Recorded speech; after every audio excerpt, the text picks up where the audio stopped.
What's up, everybody? It's your boy Rican, and you tune into the second episode of Extended Engineer Etiquette, powered by Istandard Producers.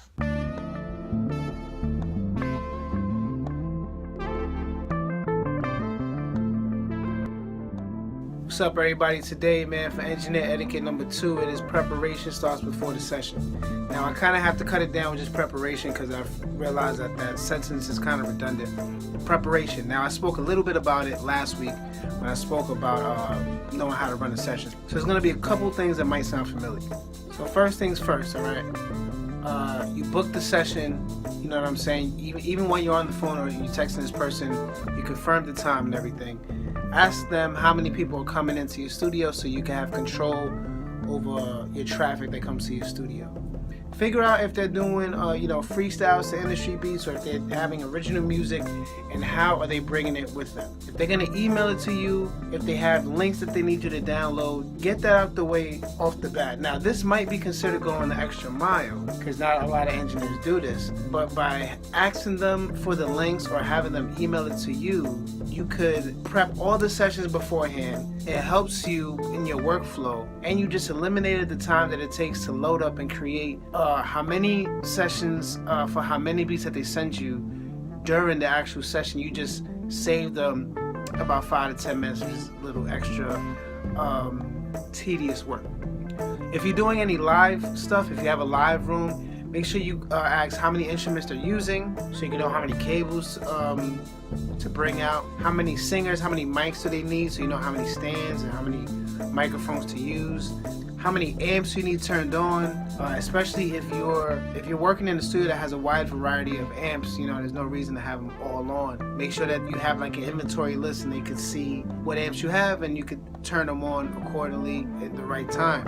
If somebody plays piano, do you have a piano mic'd up, or if you need keyboard stands, things of that nature. If you're recording live sound, you have to know what kind of mics they like using, what kind of instruments are going to be recorded. If you have drums, that takes a little bit more miking than most instruments. A good transition is microphones. If you have a big studio that you're working for, or even your own studio, make sure that you have the appropriate microphones that needs to be used. There are instances where studios rent microphones from companies at the request of a client. So if you're working for those type of studios, or if you are that type of engineer that you kind of cater to all these needs, make sure that that's all arranged so that you don't have to wait till last minute to try to rent some equipment. If you have any preamps, any tube gear, make sure that you turn that on at least 15-20 minutes before the session. All my gearheads know that you got to warm them tubes up to get a nice crisp sound, especially if you're really trying to get the best out of that type of equipment. For the long extended sessions, make sure you have some menus out. Make sure that there's ways for the client to get some food. Recommend the best places. If you have some water, if you need to prepare some water for the clients, whether you have water bottles or even if you're just giving them tap water, you make sure you have some ice there so to put in your picture. There's a lot of preparation that goes into making sure that the client comes back, all right? A little tedious work here and there. If you have a session that starts late and you know that food or liquor stores or whatever might close late, tell that to your client ahead of time. Say, hey, listen, if you want some Henny, the session starts at midnight, the store closes at 11. Get it beforehand, please, because I don't want you here tight that you didn't get some Henny in my session. You know what I'm saying? I want you to feel comfortable, and I want you to feel like all your needs are met. One bit of preparation I guess overlooked is testing the microphone and the speakers. Now, if you're interning or if you're working at a bigger studio than like just your own home personal setup, you never know how the person before you left the studio, left the console, things like that. What I like to do is I like to have a mic test in which I just have a session where everything's loaded up. I have my mic running to my preamps, everything's patched up. It's just me making sure that the mic is picking up sound and that I'm receiving sound out of my speakers. Too many times we go into sessions where, there's no sound out of the microphone, there's no sound out of the headphone, there's no sound out of the speakers, and we're caught with our tail between our legs, having to figure out what's going on which is taken away from the paying client's time. This is a little bit of preparation that can save you time and money. All in all, man, it's just about making sure you ask the client enough questions to prepare for the session and make sure that your studio is ready to go when they come in, man. Preparation is more than just cleaning.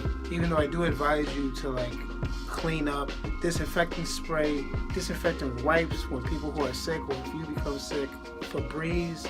If people are smoking in your studio, then make sure you have the appropriate cleaning materials to make sure that, stuff doesn't stay. Make sure you air out before and after clients. Preparation is so that the client knows that we actually care about our appearance and our reputation as a studio. And, things like, asking them, for the beats ahead of time and all that shows that we care enough about them to make sure that their time is used to the best of their ability.